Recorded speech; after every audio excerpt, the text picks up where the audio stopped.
Cities Radio. Monsieur le maire, bon après-midi. Oui, bon après-midi et bien de choses à vous, monsieur Interpéric.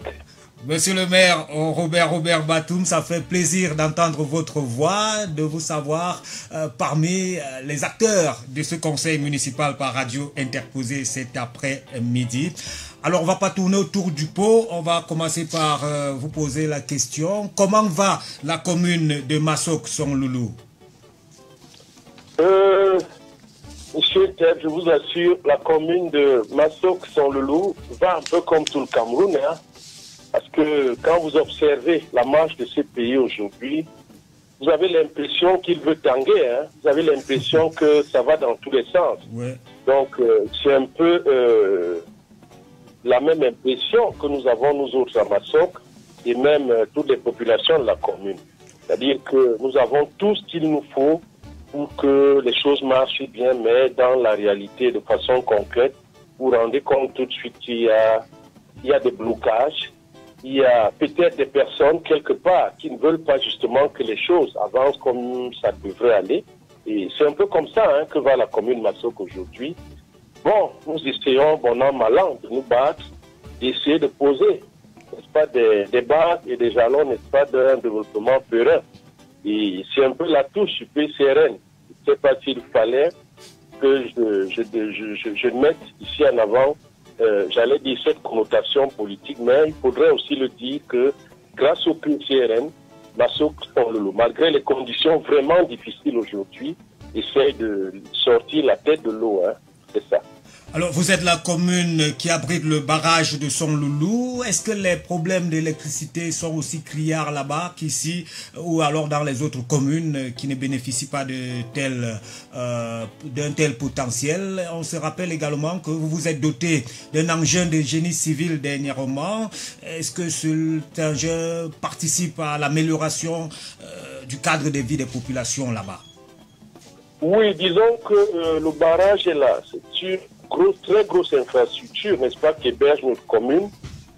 C'est vrai que substantiellement aussi, la mairie n'engrange pas beaucoup de bénéfices, n'est-ce pas, ou alors beaucoup de plus-value en termes de ressources additionnelles liées à la présence de ce barrage. Bon, en termes, n'est-ce pas, de disponibilité en énergie, vous savez, qu'on soit à Massock, qu'on soit partout ailleurs au Cameroun, les problèmes sont les mêmes, hein. Moi, mes bureaux sont à 4 km du barrage, mais je vous avoue que l'énergie, l'électricité, c'est des choses vraiment rares. C'est des choses rares.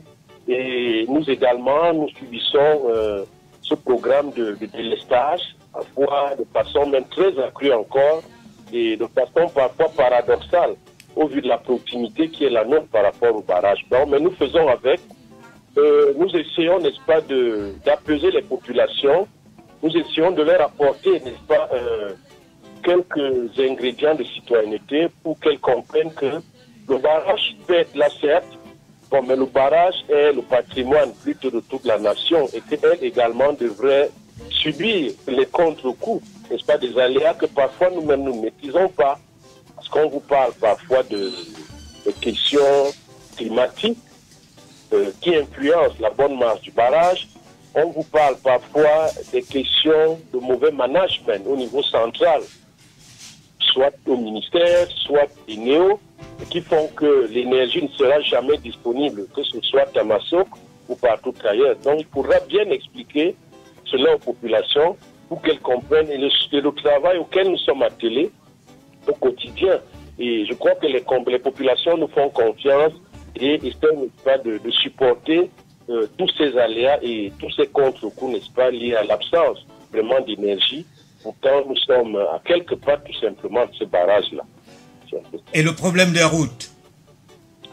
Bon, les routes, nous commençons, n'est-ce pas, à trouver la solution. Vous savez, nous sommes l'une des rares mairies, sinon la seule aujourd'hui, qui a pu, par une alchimie, que peut-être la mairie seule ou alors le maire seul saurait démontrer ici, a pu acquérir, n'est-ce pas, un engin neuf de tractapic. Et à partir, n'est-ce pas, de cet engin que nous avons acquis, nous nous sommes donné la liberté aujourd'hui de pouvoir arranger nos routes sans plus attendre qui que ce soit ou alors un quelconque ordre qui nous viendrait de Yaoundé.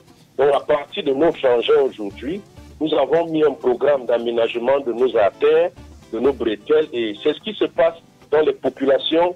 Sont vraiment contents de savoir aujourd'hui que la commune dispose aujourd'hui des moyens endogènes propres qui lui permettent, n'est-ce pas, de faire le travail pour ton bien, elle, cette population-là.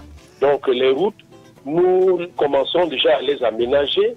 Nous allons de village en village et même encore, notre engin va également travailler vers dans des communes voisines, comme celle de Ngambé, comme celle de Pouma, comme celle de Ngoué, et vraiment au bonheur, n'est-ce pas, de toutes les populations, indifféremment de l'appartenance, n'est-ce pas, communale ici. Donc, les routes, elles sont là et elles commencent déjà à être entretenues. Alors nous parlons le sujet sur la table principalement cet après-midi, c'est le traitement salarial et conditions de vie du personnel communal sur l'ensemble du territoire camerounais. Comment ça se passe de votre côté? Est-ce que le personnel de la commune de Masok-Son-Loulou est épanoui ou alors de ce côté également il y a des grincements dedans? Monsieur Pierre, je vous assure, c'est la mort dans l'âme que je vais vous parler ici en tant que maire, parce que nous sommes très déçus, je vous assure, très déçus alors du gouvernement central, parce que toutes les promesses qui nous ont été faites, des promesses liées à la décentralisation, des promesses liées, n'est-ce pas, à l'amélioration du cadre de fonctionnement et même des conditions de vie des populations à travers ce nouveau cadre législatif qu'est la décentralisation. Nous nous rendons compte que le gouvernement central ne voudrait justement pas franchir le Rubicon et donner les moyens qui devraient aller pour que les maires vraiment se responsabilisent, pour que les maires puissent assumer les missions qui sont les leurs. Masok-Son-Loulou, comme toutes les communes, vit également vraiment cette frustration et ce grincement dedans de tout le personnel communal. Et je ne vous cacherai pas que même à Masok aujourd'hui, mon personnel est également prêt à engager cette grève-là parce que nous accusons nous également pratiquement 4 mois aujourd'hui d'arrêt de salaire. C'est-à-dire que quand nous arrivons à la commune il y a 2 ans, nous avons trouvé 10 mois d'arrêt de salaire. Nous nous sommes battus, n'est-ce pas, d'essayer de régulariser ces salaires-là, de telle sorte que tous les mois, le personnel était payé. Mais depuis 4 mois aujourd'hui, malgré les efforts et toute la volonté qui est nôtre, nous nous sommes butés aux réalités vraiment du système, aux réalités du Cameroun, aux réalités du terrain. Et aujourd'hui, depuis 4 mois justement, nous ne sommes pas payés. Moi-même qui vous parle et tout mon personnel, nous ne sommes pas payés. Et à qui la faute? Et moi, ça m'embête parce que on ne peut pas dire au Cameroun que tous les maires sont des mauvais gestionnaires. Parce que rien n'explique, monsieur, qu'à Yaoundé, que le fonctionnaire de Yaoundé soit payé et que le fonctionnaire municipal, lui, soit entraîné 5, 6, 7, 8 mois, 10 mois d'arrêt de salaire. On ne peut pas dire que tous les maires sont des mauvais gestionnaires. Ça veut dire qu'il y a un boulon, certainement, qui ne tourne pas rond quelque part, et ceci ne met pas le gouvernement central. Vraiment, nous sommes fatigués et nous sommes très mal, monsieur Nter. Moi, j'arrive à Masok, je suis tout le temps, au moment où je dois partir de là, donner 5 000 francs, 10 000 francs à tout le personnel pour essayer de les soulager chacun, parce que ils sont à bout, ils ont la volonté, ils voient les efforts, comme moi le maire je déploie, pour poser les bases et les jalons d'un développement pérenne de la commune, mais ils sont également très gênés de savoir que malgré ces efforts que le maire peut déployer, il y a quelque chose qui manque. Il y a quelque chose qui manque. Cette ressource-là que nous attendons de l'État. Parce que quel que soit ce que vous voudrez faire pour organiser la commune, tant que vous n'avez pas un minimum de ressources ou de moyens, parce que c'est ce qu'on nous dit à Yaoundé. On nous dit non, écoutez, l'État, on vous a donné un cadre législatif réglementaire. Aujourd'hui, la décentralisation est là. Allez vous battre, allez chercher les moyens, allez chercher les ressources.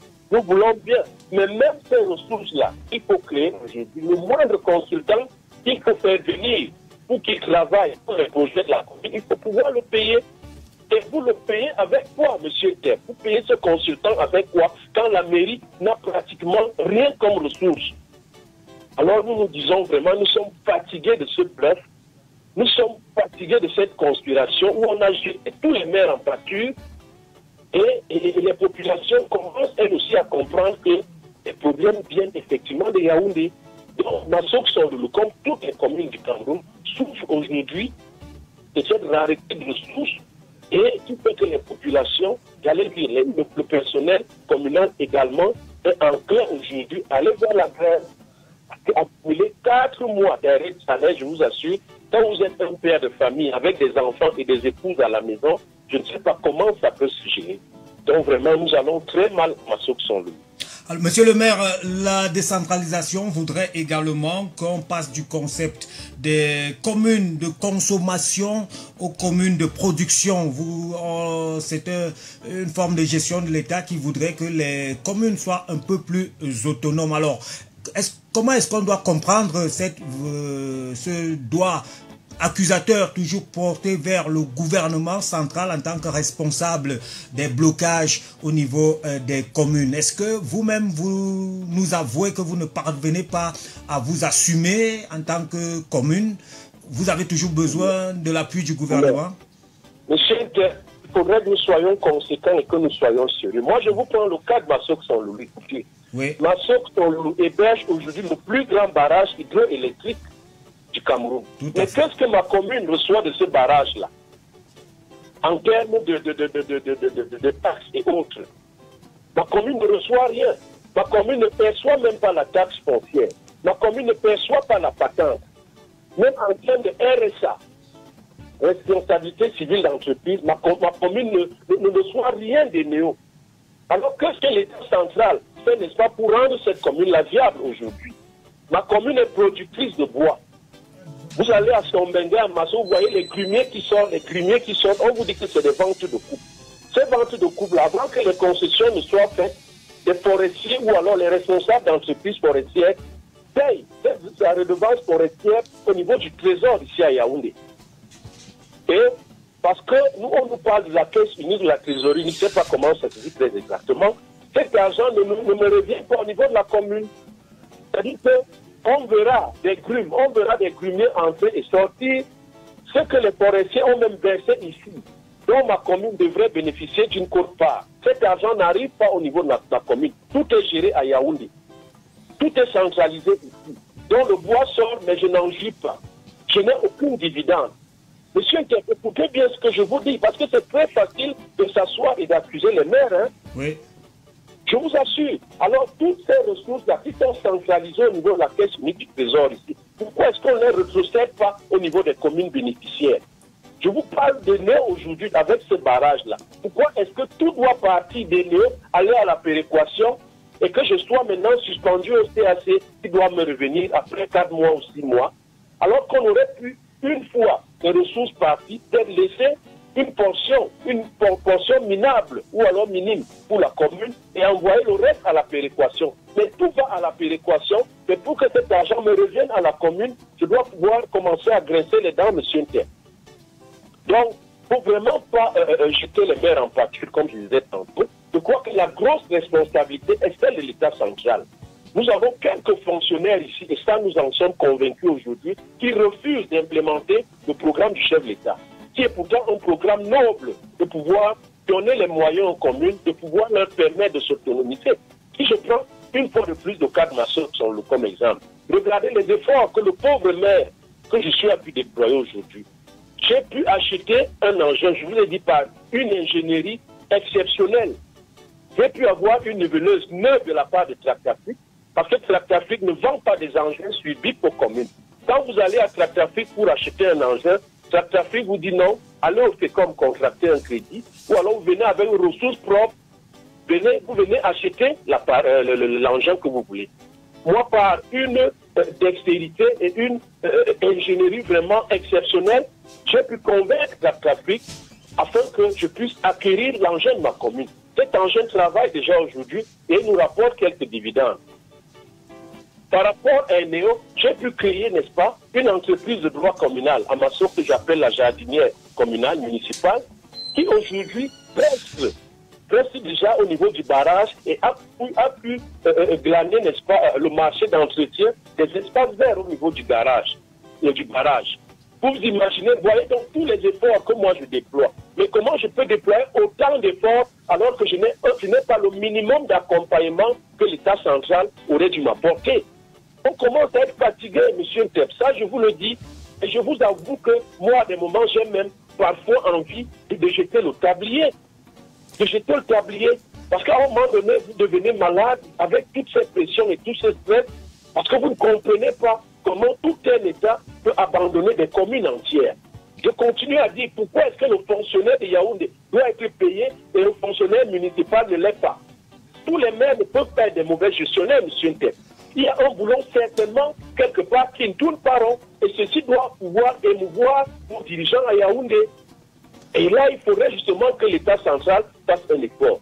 Ils disent, voilà, nous devons nous autonomiser, nous devons aller chercher les ressources, monsieur Ntep. Est-ce que vous savez, ça je vais encore vous dire quelque chose. J'étais en France il y a 3 mois pour justement aller chercher des partenariats parce que j'étais l'invité au congrès de l'Association des maires de France. Est-ce que vous savez que pour comme moi le maire, que je sors de ces pays, il me faut une autorisation signée soit du Premier ministre ou alors du Mindebel ou je ne sais pas.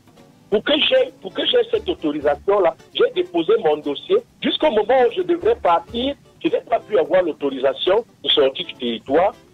Mais je suis néanmoins parti avec mes fonds propres, pour lesquels la commune ne peut me restituer aujourd'hui, parce que je n'ai pas le document qui devait sous-tendre mon déplacement à Paris.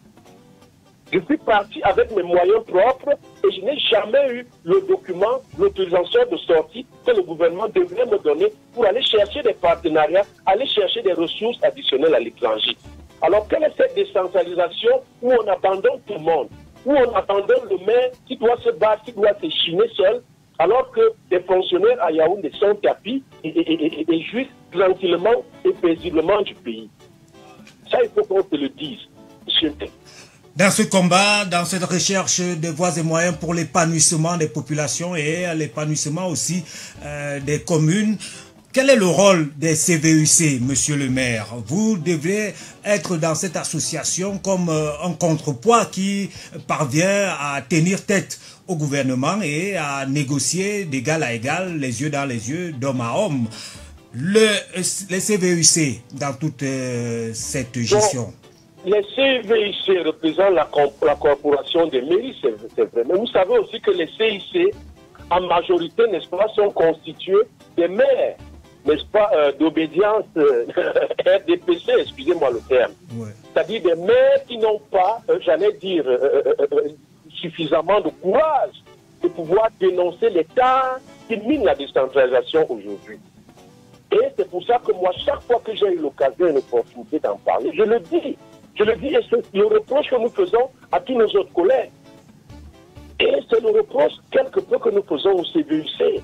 Parce que les CVUC sont rentrés dans une espèce de copinage avec le gouvernement pour les problèmes vitaux de décentralisation qui minent les communes, qui empêchent les communes aujourd'hui de décoller. Ces problèmes ne sont pas toujours posés de manière réelle. C'est vrai, on nous dit qu'il y a des cadres aménagés de concertation avec le gouvernement et des partenaires. Mais bon, jusqu'aujourd'hui, nous ne voyons aucun effet.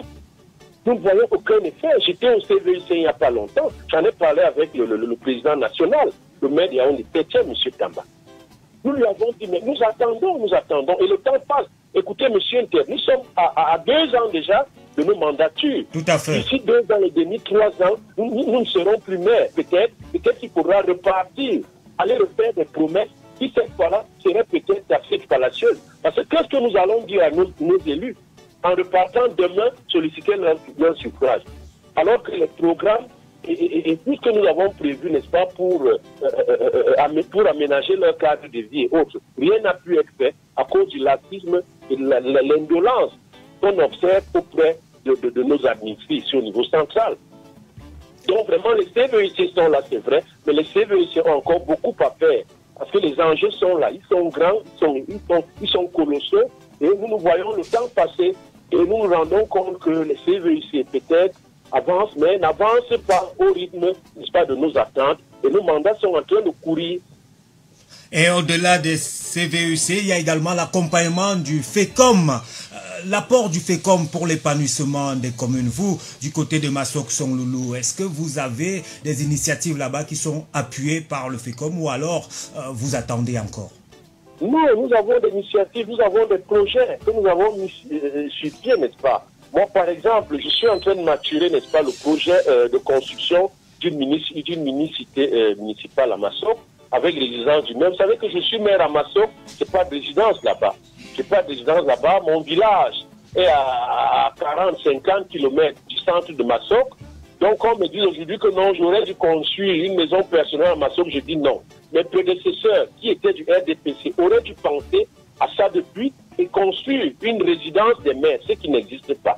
Donc, avec le FECOM aujourd'hui, nous sommes sur ce projet. Nous sommes également sur le projet de la construction d'un hôtel, d'un auberge municipal et d'un restaurant municipal au niveau de Masok. Parce que Masok également, quand vous venez, vous ne pouvez pas amener quelqu'un quelque part, aller lui donner un pot, comme on dit. Ou alors, nous avons des étrangers, des partenaires de développement qui arrivent. Nous n'avons aucun espace vraiment digne de ce nom où nous pouvons soit les héberger, soit les amener à manger quelque chose. Donc nous attelons aujourd'hui avec le FECOM pour essayer de viabiliser, n'est-ce pas, notre commune. Mais vous savez, tout ceci est procédurier. Tout ceci est procédurier. Et le FECOM n'est pas un enfant de cœur. Et même encore, avec le niveau d'endettement que nous avons aujourd'hui, il n'est pas facile pour nous de continuer à accéder à des dettes. Hein? Parce que si nous le faisons de manière in fine, nous risquerons de retrouver le seuil des impossibilités. C'est-à-dire, ou alors, à un moment donné, nous ne pourrons plus assumer la dette parce que le FECOM vous donne de l'argent, mais tenez-vous tranquille, c'est des prêts qu'il vous concède. Donc, même en allant vers l'endettement au FECOM, il faudra tout le temps être réservé et surtout mieux apprécier les ratios de manière à ne pas assister la commune, surtout avec ces CAC qui arrivent de manière aléatoire et surtout de manière baissière aujourd'hui. Et surtout quand on sait que nos communes vivent essentiellement de ces CAC-là. Donc, nous sommes en partenariat avec le FECOM. Le FECOM n'est pas un enfant de cœur. Le FECOM est une banque qui vient, qui vous prête de l'argent et qui attend un retour également, et surtout avec des bénéfices que lui également, le FECOM, va pouvoir se faire. Donc, c'est un peu ça. Alors, comment est-ce qu'on peut envisager l'avenir, les prochains jours dans la commune de Masok? Disons que nous restons optimistes malgré tout, parce qu'on a beau dire, nous pensons que la République avance, et que bon, peut-être qu'elle ne va pas au rythme de nos attentes, mais elle finira par aboutir, c'est-à-dire à cette décentralisation que tout le monde attend. Parce que nous continuons à penser que le Cameroun aujourd'hui, qui dispose de tous les atouts et de tous les privilèges que la nature a bien pu lui offrir, devrait tout simplement pouvoir confier, n'est-ce pas, la charge de son développement au CTD. Qu'on responsabilise les maires, qu'on leur alloue les ressources et qu'on leur fasse des contrôles a posteriori. C'est ce que nous demandons. Qu'on leur fasse des contrôles a posteriori, mais qu'on n'infantilise pas les maires. Tant que les fonctionnaires de Yaoundé vont continuer à penser que c'est eux seuls qui ont la science et la connaissance infuse et que les maires sont des personnes parachutées arrivées comme ça, qui n'ont pas d'étoffe, je crois que là, vraiment, l'avenir risquera d'être sombre. Mais je pense que si à Yaoundé, on peut pouvoir prendre conscience des enjeux aujourd'hui, donner les responsabilités aux maires, leur donner les moyens, et eux besoin donc faire des contrôles a posteriori, je crois que le Cameroun tout entier devrait pouvoir décoller et véritablement jouir de ce programme élogieux qu'a pu mettre sur pied le chef de l'État, ce programme de décentralisation. Donc nous restons optimistes et nous croyons que tôt ou tard, les lignes devront bouger. Et un message pour le patron que vous êtes, au personnel des communes qui nous écoutent, donc pas seulement à Masok Songloulou, mais sur tout l'ensemble du territoire national.